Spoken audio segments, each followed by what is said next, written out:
is purifying, even if they don't read them. But we want to be able to get people to read them, we want to preach to people and answer their questions.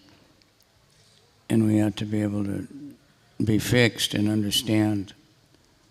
So book distribution depends on mostly on reading the book. Sadhana is the first rule of book distribution, according to Vaisheshika Prabhu. Good sadhana, that means japa, that means morning program, that means reading the books, hearing classes, associating with devotees, sadhu sangha, that sadhana, practice. And then we try to practice. Everyone has their different, power, but depends. There was, back in the 70s, there was one devotee, I think his name was Chaitanya Das, but he distributes so many books. But he was just some guy that had like a special, charming, personality. But he wasn't much of a sadhaka. And then Vaisheshika Prabhu he was on the Radha Damodar party. And he was always reading and always memorizing and slokas. And, he's been doing that ever since, because he was brahmachari. He joined when he was 16. So, he just was really into it. And Tamal Krishna Maharaj told the president of this temple, our Vaisheshika is much better than this other guy. Although he wasn't distributing as many books. This guy distributed more than anybody.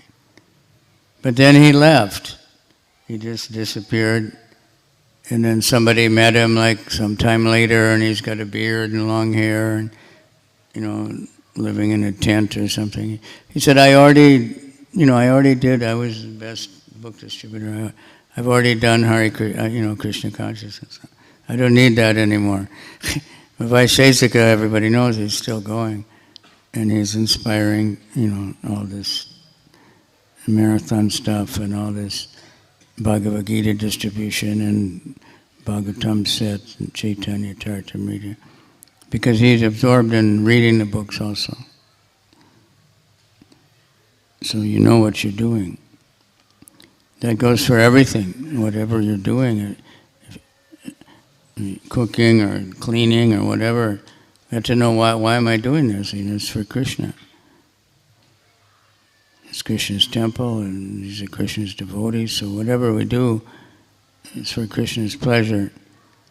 Krishna is very happy to see someone showing the books. Prabhupada put so much effort into the books. It's just recently in Japan, one devotee has an online class with Lilamrita, I think. And they were reading about Prabhupada's struggles to print the Bhagavatam, the first ones. It's a very inspirational, really inspiring, seeing how Prabhupada, what he had to do all by himself. His guru told him, well, if you get money, print books. Prabhupada said, I based my movement on that. But he didn't even have money, but he somehow was printing books. They would print some, and if he could buy even a couple books, then he could sell them, it wasn't like now where the printer will give you the books and you can pay in 6 months or something. It wasn't like that. He could only take what he could pay for. But somehow or other, then he got, a few people read him, a few people saw what he did, and then they gave some bigger donations, and he was able to get all these books to bring to America. But the devotees who were reading that, then the leader, he said, so you should buy the Srimad Bhagavatam set. Now, we don't have it in Japanese, only one volume. But 15 of them bought the English Bhagavatam set. They thought, well, I'll just try to read it, or I want to learn English, or they all can read English, they don't understand it. They learn in school, how to read it, but they don't know the language very much. But They just got so inspired by hearing about Prabhupada. No matter where he was, a few hours every night, minimum, sometimes much more. Sometimes he didn't sleep. He'd just translate all night. He wasn't just translating, that's enough. But he was writing purports. So that it was really intense labor of love. And he told us, books are better than I am. Because a book can, like this many books, you can have, everybody in the world can have a book. How many can be with the Guru? See, how many can be personally serving? But this personal service, and it's very intimate service, preaching. It's a special privilege. But anyone can do it. It's just a matter of desire and trying. Someone can distribute, many books, or we don't know why. Someone can distribute only a few. But the effort is what Krishna likes, and you never know. We have stories of somebody all day, trying to distribute. Nobody would take a book. Nobody. Finally, at the last, they're just quitting, and somebody takes a book. They get back to the temple, and that person's at the temple and joins and becomes a book distributor. And someone else may have distributed so many books, and half of them were thrown in the garbage. But even if they're thrown in the garbage, people find them and read them. Many devotees. But we want them everywhere. The communists in India, they distributed so many books because they knew the power of books. When the demons try to stop us in various countries, they try to stop the book distribution. And they try to say the books are brainwashing.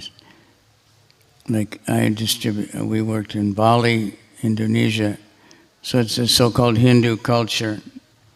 Although they think that they're the real Hindus, and Indian Hindus are not real Hindus. They're criticizing us because we're bringing too much Indian culture into Hinduism. It's quite amazing. Even one scholar said then they have to change their language because their language is a lot of Sanskrit words. And everywhere they have Garuda and Durga and Hanuman. So they have to get rid of all that, And now more and more they have Krishna and, it's a Hindu place. But these so-called traditionalists, they're envious of HareKrishna because devotees don't pay them for big yajnas and stuff, big expensive weddings and funerals and everything. They just chant HareKrishna. We don't have, and that's why Lord Chaitanya had trouble. The Brahmanas said he's hurting our business.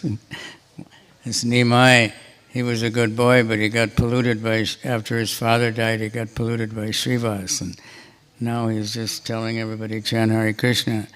And that's not Hinduism.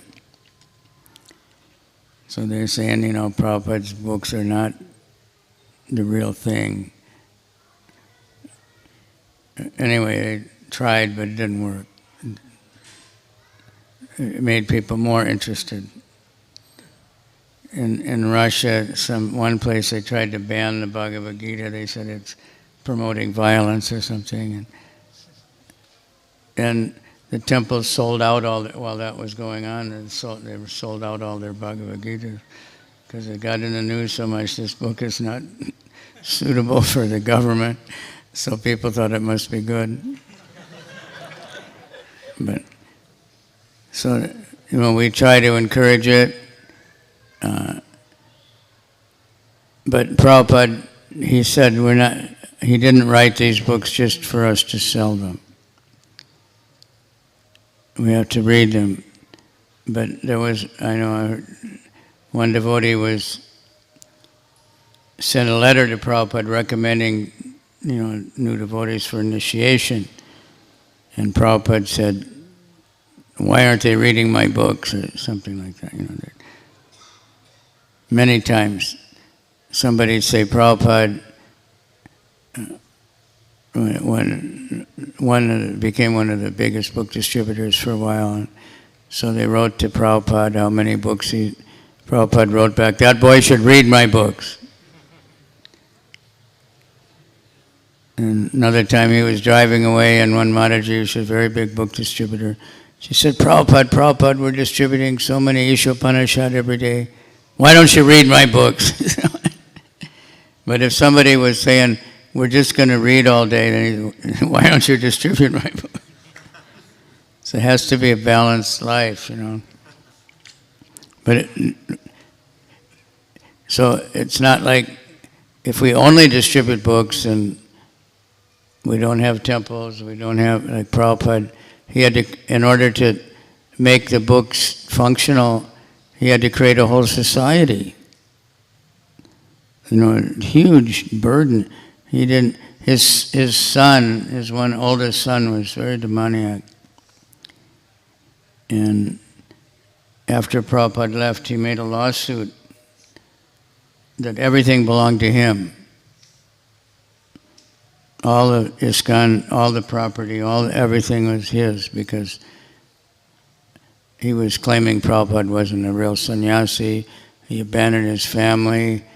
He went to America just to do business selling his books, and he never won the case, but he tried very hard. And so, but Prabhupada was writing for distribution, like the Goswamis wrote a lot of books that were just their own internal thing. That there's at the Sanatana Goswami Samadhi, there's a grunt samadhi. Some of the books of the Goswamis are just not meant for anyone else, and so they put them in a samadhi. But they also wrote books that were for everyone.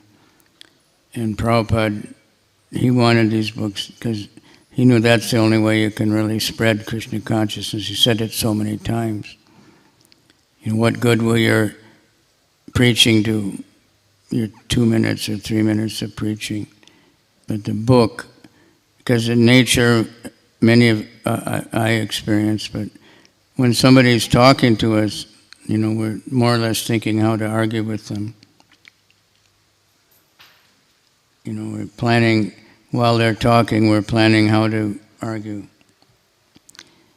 At least it happens to me all the time when I say something and devotee will just say, that's wrong. And I say, well, what's right? And they tell me, and I said, that's what I said. Oh, I didn't hear you. Why did you say it was wrong? But that's just a habit. So when we're talking to people,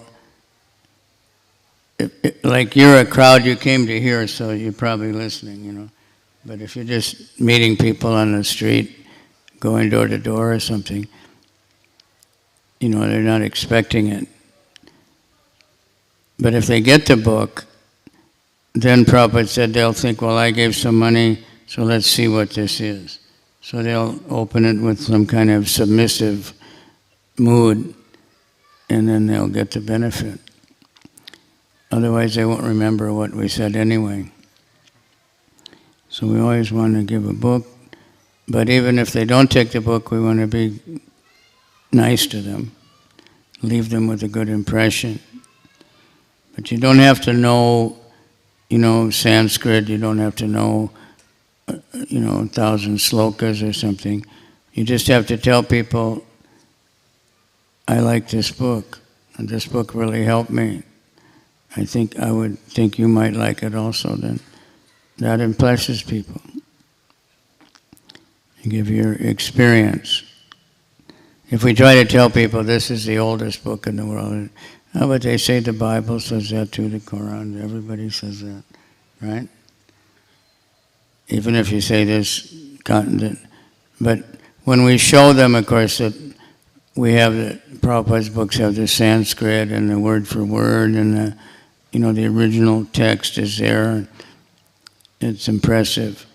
But really, it's the enthusiasm of the devotee, the sincerity of the devotee that does it.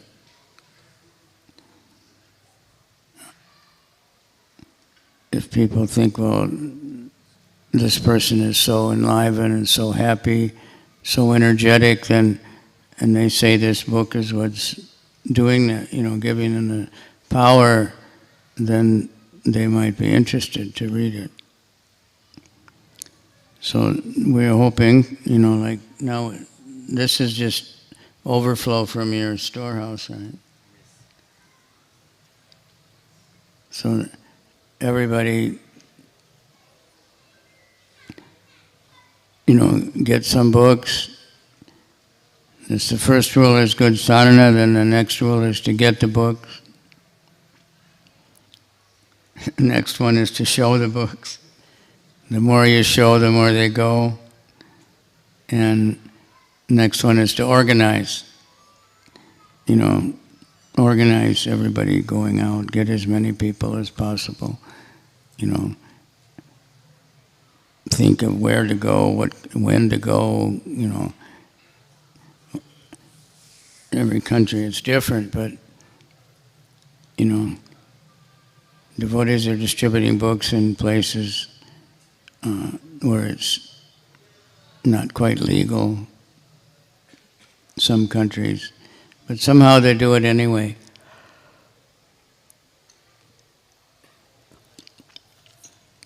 Just person to person, they meet people. And so we're just, what can we say? Prabhupada stressed it so much.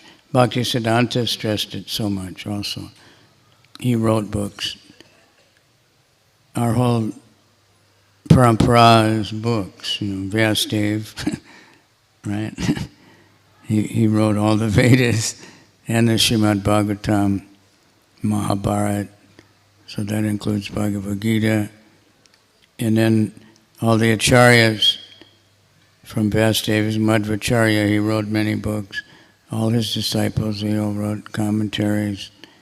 Ramanujacharya is outside, but then all the Goswamis, so many books, and their immediate follows, Narottam, and all of them, they wrote many books. Bhakti Vinod, Bhakti Siddhanta, and then Srila Prabhupada, and devotees are writing books also. And we want everybody to have all the books. It's a very big project. Everyone in the world, not just in India. Vaisheshika was telling the Indian leaders, sometimes they can be very proud because, they're distributing 70% of the books in the world. But you have a different environment. The soil is different, Like in in Africa, you don't have to plant seeds. If someone throws their mango in the field after they eat it, it'll grow.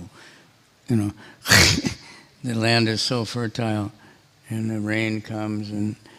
But other places, if you want to grow anything, you have to, dig it and fertilize it for 10 years with natural and dig deep wells and, and water it and work so hard. So every place is different. Can't duplicate the same thing. But he said, don't compare yourself to the other temples. Compare yourself to like the Gideon Bible people. Most of you probably got a Bible when you finished high school or something, right? The Gideon people. They put the Bibles in all the hotels in the world. They have them in every language. They're all sponsored. They get the Christian, businessmen they sponsor. They do something like 100 million dollars worth of books of Bibles every year. So compare yourself to them. They're just flooding the world with these books. We don't become proud because we distribute more than someone else.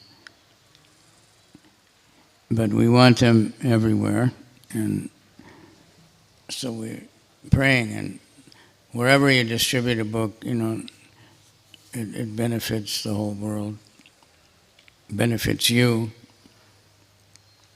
because it's a very intimate service to Srila Prabhupada, very pleasing to the spiritual master.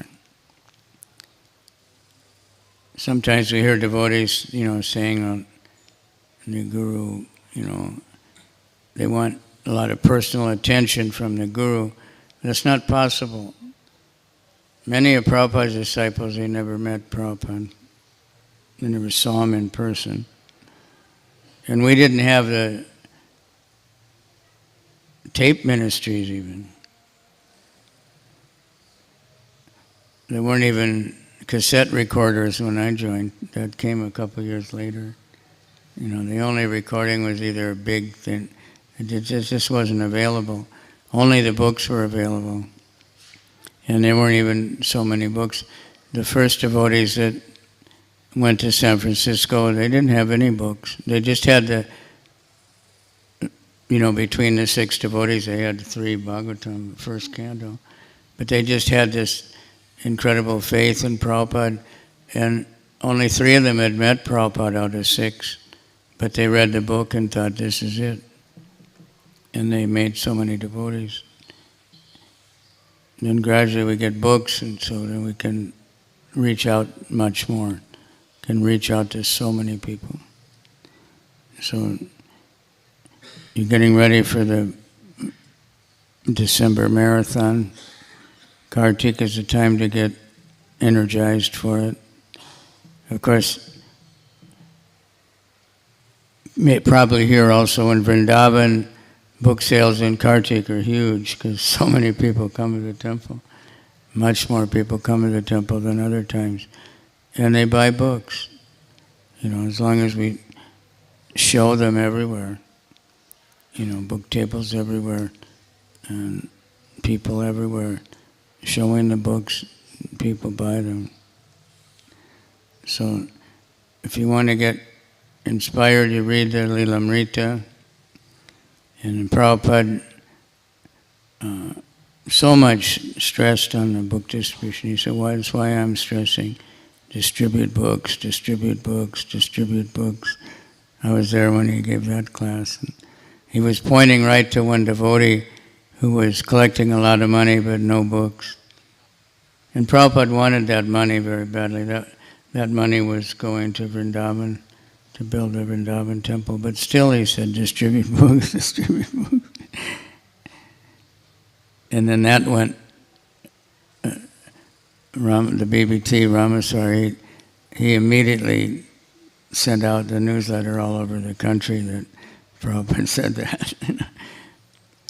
In as many languages, as many books as possible, Krishna consciousness will automatically spread all over the world. So that's how it's going to spread. We used to hear all the time, we talked about it all the time, that we're going to take over the world. And gradually it kind of changed to that we have to adjust our lifestyle so that we're more like the world, But we need that revolutionary spirit. This is a revolution. And it says in the first canto, it makes a revolution in the dull minds of the conditioned souls. This Krishna Kata. So a devotee asked Prabhupada, how will we take over the world? Because Prabhupada said it a lot. He said, will it be a revolution, like the Russian Revolution, the French Revolution, or whatever, American Revolution, I guess Indian Revolution, or will there be like election, devotees will become politicians. Prabhupada said, no, not any of those things. He said, just by the Sankirtan movement, by the spreading of the holy name in the books, the atmosphere of the whole world will change. It might be, it's not going to be, it's changing, but it's very slight. But if you look back 50 years, then we'll see it's a lot, If you look ahead 200 years, it's going to be so much more. In spite of in this madness that's going on in the world, it's just Kali, trying to promote more and more quarrel and conflict and trouble to stop the preaching. But it actually inspires more preaching. And these wars, like in the Ukraine now, the devotees, they were mostly distributing books in Russian language because Russians had made everybody learn Russian. Now they made a law there, you can't have any Russian literature. So they're all, we're translating our, they're busy translating the books. So trouble, just, the COVID thing, the lockup, devotees learned how to use the internet and distributed more books than ever. And some were just by phone, just calling up people. And distributed so many books. And people were more interested because they couldn't go out. So, whatever, how you do it, everyone has their own genius. There's no exact one way only to distribute books. Some people have to read them and teach them to the devotees. What is this philosophy? We're not this body, we're all servants of Krishna. So we have to know something about Krishna. We have to know the Denyosmin Yatade Komanom Yovanam Jara. We're not going to live forever, and we should be, this human life is meant for working our way back to Godhead. In distributing books, as Prabhupada told us, a shortcut. There's always a shorter way to get somewhere, straight line. So distributing books, it helps our sadhana, but we have to read the books, otherwise you can't continue distributing for very long. Someone can distribute many books like that boy I told about. I've known many like that. Another devotee, I used to go out with him. He would distribute so many books, just like, you want this book, and okay, But then after a very short time, he said, no, I have to do something that's more challenging, because he wasn't preaching, but he just had some Shakti, But others that just, maybe not as many books, but they were reading the books and seriously, thinking, why are we doing this? Of course, for the pleasure of Srila Prabhupada, pleasure of the disciplic succession, pleasure of the Panchatattva, everybody, we're doing this. Finding the ways and means. It includes maintaining temples. It includes having really nice prasadam. It includes all those things. It all helps book distribution. And book distribution helps bring people to temples. Temples have to be welcoming, have to be first class. So, nice to see so many people coming to hear. I'm not used to this, In Japan, if we get 20 or 30 people, it's like a really big event, But they're still distributing books there. People want them. Not quite as easy as here, but it's never really easy. But India now, people will sponsor thousands of books and things like that. Because of the devotees' efforts from the very beginning, when everybody said, no, we have it, there's no use, nobody reads them anyway, all those talk,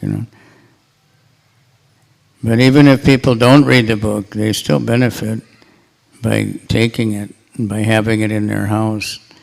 It's Krishna, it's incarnation of Krishna. And somebody will read it. There's also many incidences of even devotees whose parents bought the book and never read it before they were born. And then when they got to teenage and they found the book and read it and joined the temple. And so Krishna is setting up everything everywhere, Or some friend comes over and, finds a book and they say, oh yeah, you can have it, I don't, And they read it and take it very seriously. So, let's see. Yeah, we got 10 minutes. Any question or comment? What are your comments? Somebody has experience selling books? Distributing books? Yes, sir. Please. The most best thing is to hear the experience of others, Hare Krishna, Maharaj. Thank you very much, Maharaj. Maharaj, I want to know what's the difference between selling small book and Bhagavad Gita or Bhagavatam. Means how in the West they distribute books. Do they stress on distributing Mahabig books, Bhagavad Gita, or even small books? They're all important. One devotee, Anaka Kundububi, is in Italy. He's retired now, but he was like the world's biggest distributor for quite a few years. All big books. Then he got some hernia and different problems. He couldn't carry books. And he started distributing like medium books, but he said, yeah, it's really good. I can give so many more people. So there's all good. Many people have become devotees from reading small books. Prabhupada liked that. We want every kind of book. So, spiritually, I don't think there's any difference. It's a little harder to distribute the big books. You have to get more money and stuff. But then the small book you can give very easily to so many people. And that connects so many people. And when they read that book, it's going to say Bhagavad Gita, Bhagavad Gita, but they're going to want to get the Bhagavad Gita. So I wouldn't want to say that. That's like, what's more important, japa or kirtan, It goes together. They're supposed to support each other. So the small books are, they're very nice. And the big books are very nice also. Whatever you can distribute. All right? Okay, Maharaj. Maharaj, second question is, earlier I used to distribute books asking for the cost of the book, but nowadays hearing also from top book distributors about asking for donation, give from your heart. I have been using it for last 6 months or more, and I see that most of the people give more donation, more than the cost, but sometimes some people give less, and then means they exactly don't give the cost. Means as far as their spiritual life goes, means is it like they advance less because they are giving little less? Yeah, that's that's always the case. It always works out, Some people give less, some people give more, and it always works out. Many times you'll still end up with more than the cost of the books you distributed. Some people just grab it. You said it's a donation. You said, and they give you 10 paisa. But you have to say, if you said just give a donation, then you can't say give more. You have to give more and grab it back. We used to do that. It really created a lot of trouble. And I heard of one, I kind of did this, but I heard of a devotee in Russia. He's a very big distributor. And then he started telling people, this book is free, you can have it. But, if you give a donation, that will help us to give it to more people. And he got more donations. I started doing that too, because, but, so we don't have to worry too much, If people want the book, then we want to do whatever. I mean, we get books donated. In Prabhupada's room in Vrindavan, every night I went in there and there was a table with 30, 40 books. And she said, these are all donated. I mean, the one Mataji was just sponsoring 100 books. And then they put them away and they give them out at schools or hospitals or prisons or something. Somebody can't really distribute them, but they give the money and you distribute them. We just find people who want the book, that's all. Krishna will always cover. But the more they give is good for them, But some people really don't have much.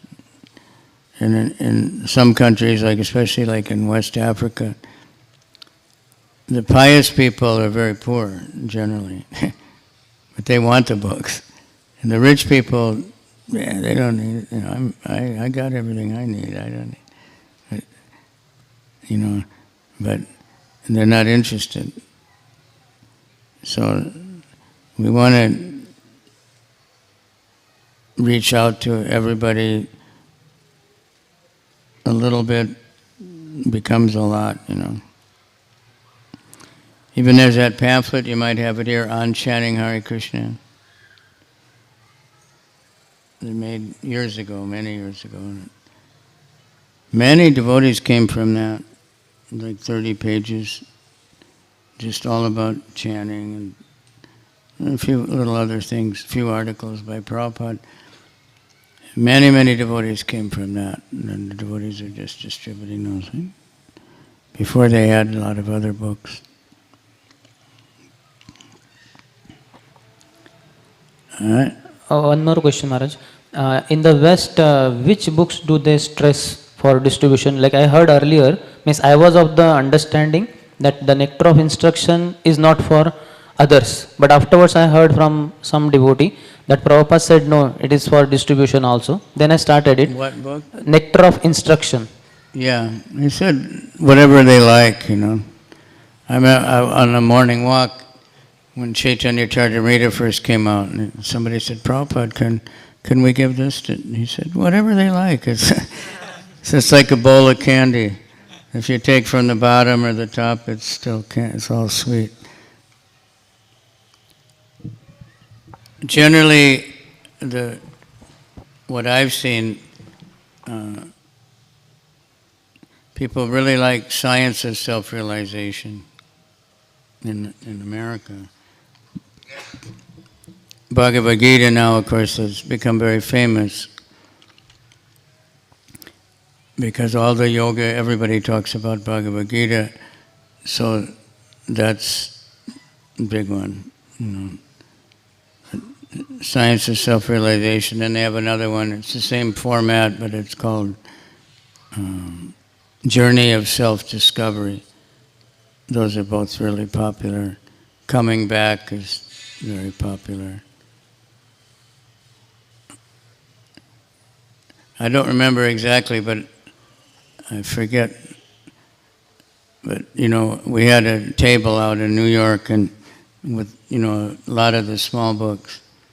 So if somebody, you'd say, well, which one do you want? And it was one particular book that the majority, I want that one,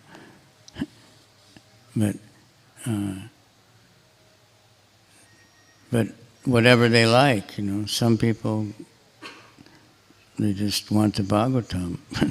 They just see it and that's what they want. People are attracted to different things, and that's why we have variety, right?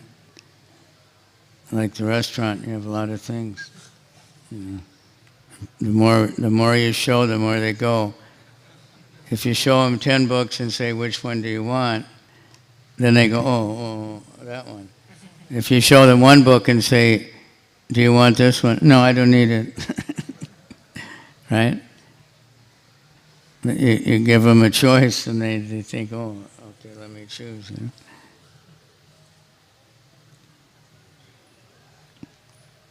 know? Science of self-realization, because it just has everything, you know. It's got all the subjects. And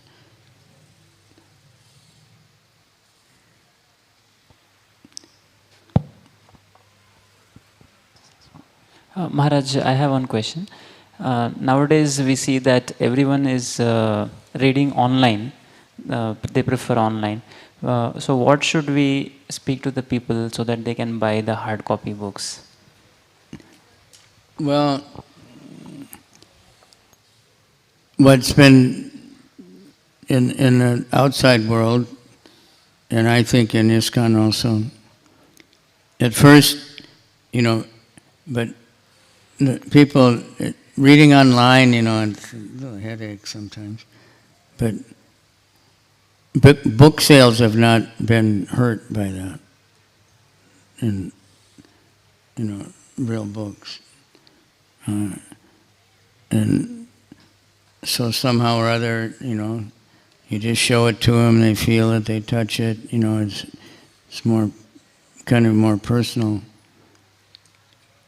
Because the BBT, they put out this Transcend thing, you know, it's got all the books and audio books and e-books, but these books are all going to be gone in a couple months, plus much more. People will take it. You just present it. And sometimes, you know, I was in New York and, you know, oh yeah, I'll get it online and take a picture of it. So you just say, okay, good, you know, because at least they're going to read it. But if they start liking it, they're going to want the actual book after a while.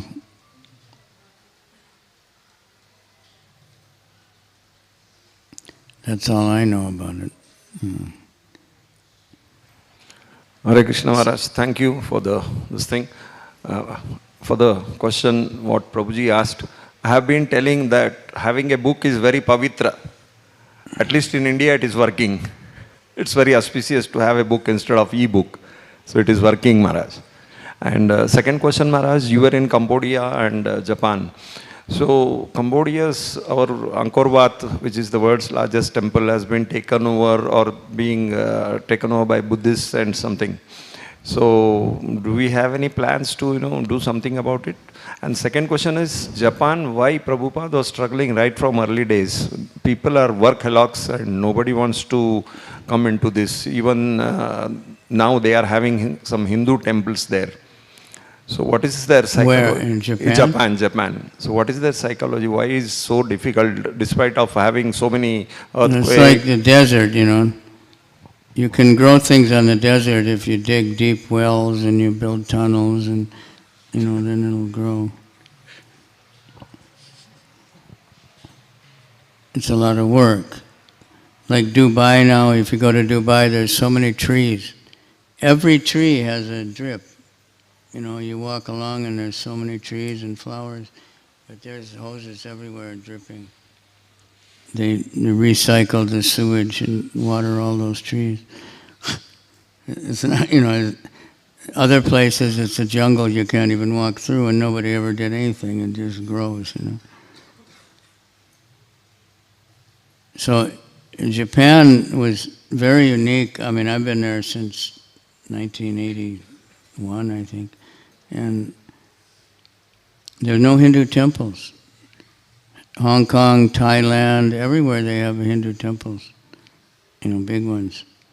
In Japan, and just one Jain temple, Jains only, you know, not open to the public 3 hours a week on Sunday afternoons.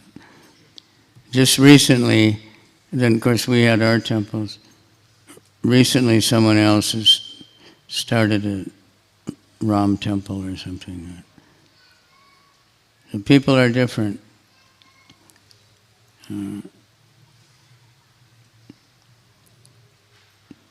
Like in Vrindavan, there's a group of Russians that are doing Harinam on the road there.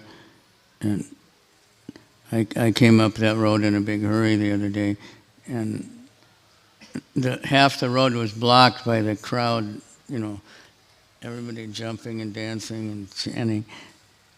But in Japan, we can do Harinam, and if anyone even looks at you, you think, wow, this is a great day today, Or someone will just take a free little book, And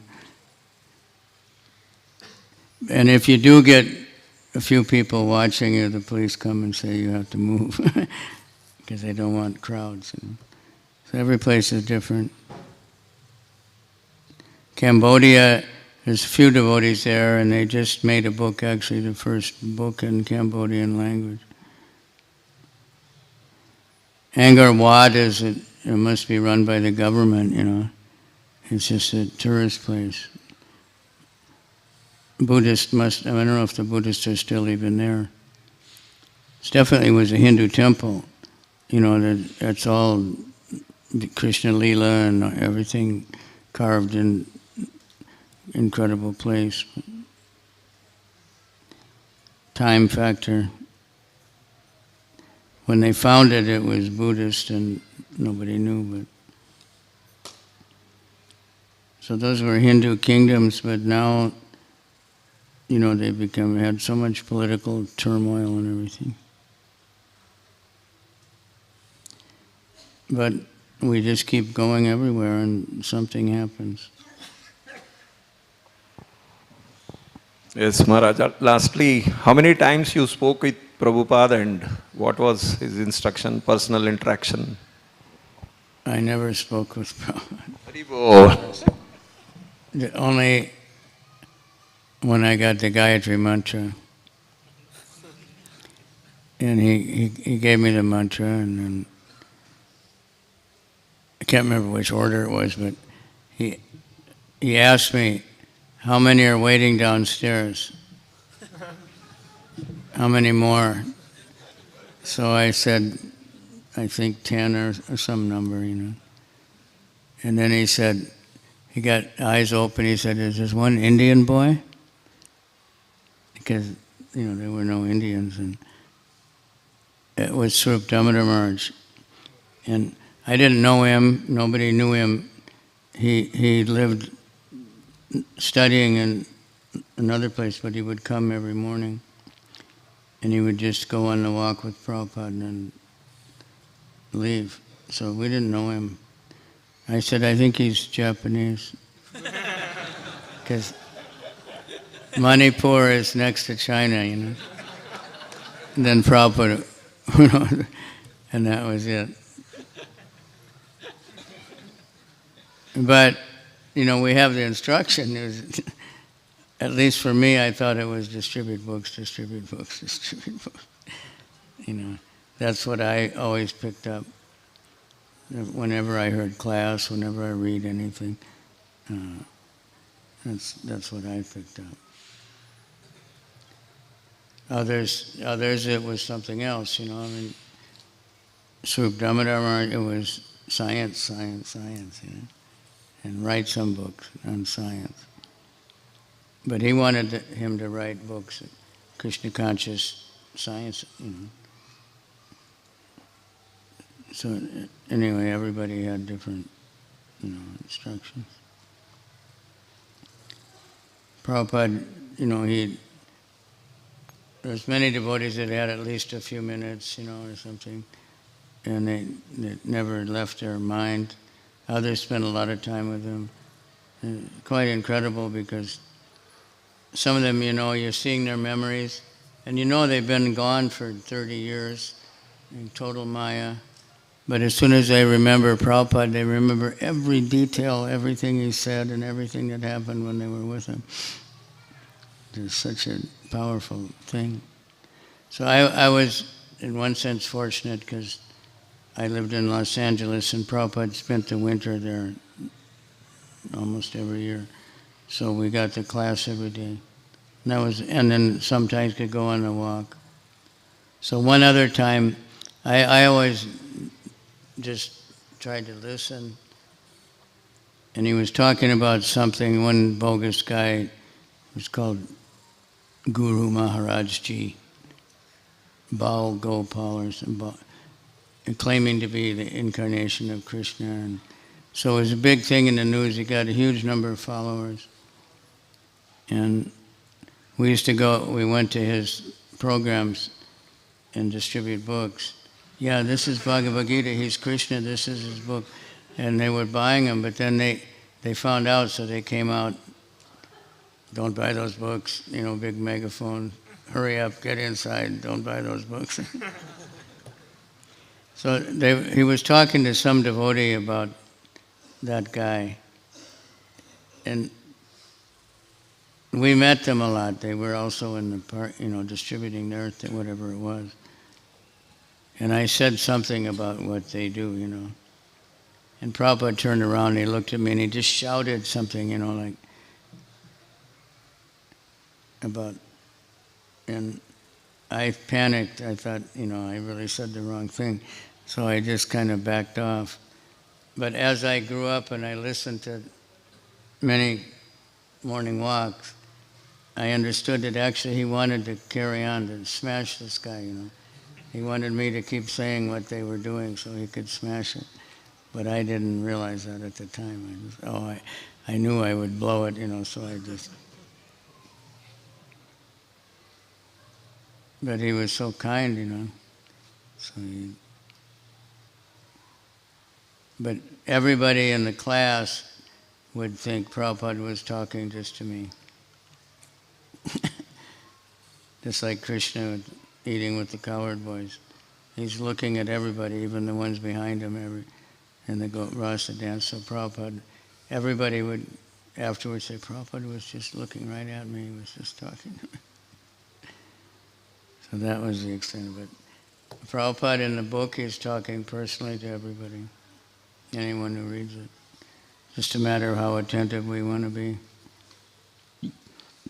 And when you distribute the book, you're very intimately connected. All right? Thank you very much for coming. It's an honor for me. Maharaj, I have a question. May I ask? One more, because Okay. I Maharaj, had to get up really early this morning for online class.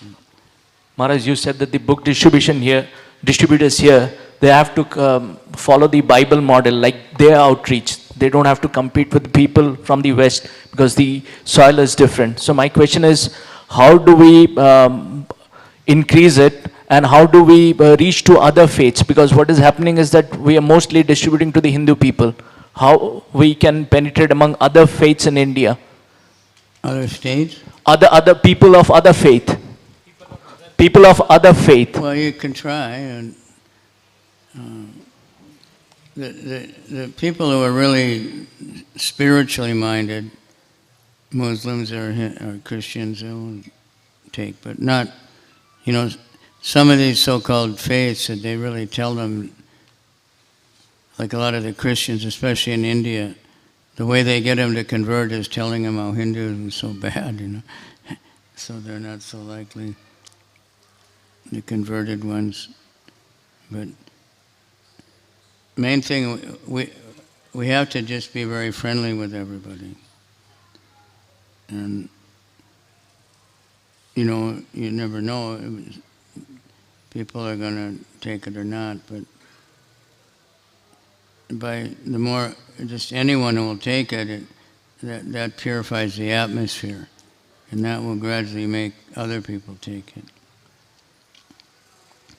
Bhagavad Gita, at least I don't know in India, but in other countries, I found like the Muslims are much more receptive to philosophical discussions and maybe reading, they're not going to convert, but sometimes. The Christians, I only know Jesus.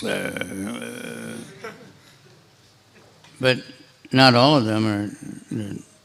I have a disciple in Nigeria who's a Catholic nun. She lives in the monastery. But she chants around and everything. A few like that, different places. Intelligent ones, that are really spiritual. So we're not trying to convert them, but we want people to know the, real religious principles. Stop the animal slaughter and, the thinking that a little bit of sinful activity is all right. Right? I heard, I think it was, there's one devotee, and he's here, Pune, right? He's really big on the internet now. I forget his name. So many lectures. No, that's in about, No, that's Delhi. Gopal Prabhu? No, Gorgopal's Chopati. No, Gauranga's. Amog Leela Prabhu? Amog? Yeah, it's all over the YouTube. But he was talking about that, how they think a little drinking, but Dalai Lama? Huh? Dalai Lama? Dalai Lama? Oh, you're talking about ISKCON devotee, sorry. It's funny, I just slipped my mind, but anyway, a little, a lot of the Christians, they have the idea a little bit's all right, Just don't get drunk, don't be an alcoholic, but be social. I heard Dalai Lama. Maharaj, are you referring to Dalai Lama? Because I heard him say also that. Yeah, well, we all say that. So, the thing is, we want people to know, what's good.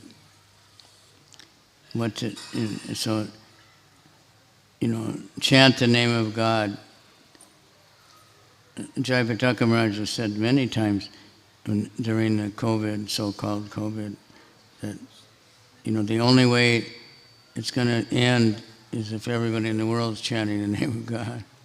So we encourage, chant whatever name of God you believe, but chant. Whatever scripture you believe, read it, Don't just know one verse in the Bible or even one verse in the Bhagavad Gita. Many Hindus only know half a verse, right? You're entitled to work, but not to the fruits of your work. They only know half a verse. I am the way and the truth and the light, No other, you can't come to the Lord except by me. That's all they know. They never read the book, So we try to encourage them, read your book, chant the name of God. That's the teachings of every scripture. Every Acharya, Buddha, pious Buddhists, they chant Namamita Bhut, Japan, Namamita Bhutsu, some people actually, chant japa. Muslims chant Allah, Allah, Allah, Allah, Allah, or the 99 names of Allah, but not very many, But we encourage them, chant, you don't have to join the Hare Krishnas, but read your books and understand, what the teachings are. In Bhagavad Gita, Vijay, he's super empowered, Vijay Prabhu, but he somehow gets a lot of Christians to buy books. There's always more to learn, right? Something like that, Even atheists. Vaishesika says, somebody says, I'm a Muslim. And this one's for the Muslims. Good. Pull out a different book, and this is for Muslims.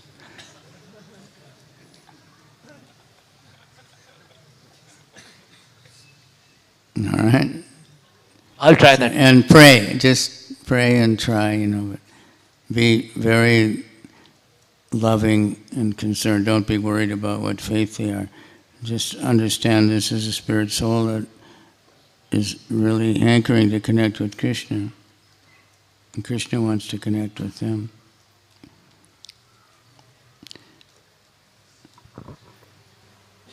Hare Krishna. So we are so blessed. Actually, Maharaj just today morning onwards, It's very extending. Yeah. GBC meetings, travels, and morning 3 a.m., 4 a.m. are classes by Maharaj. So Maharaj has been extending and very kindly agreed. Just in the morning. Thank you very much. It's a very good way to end the day. Just in the morning we requested if Maharaj can give us time, and he kindly agreed. So we are very, very blessed to have his association. Let's thank Maharaj by loudly chanting the Hare Krishna Maha Mantra. Hare Krishna, Hare Krishna, Krishna Krishna, Hare Hare, Hare Rama, Rama Rama, Hare Hare. His Holiness Kavichandra Swami Maharaj ki jai. So read the books.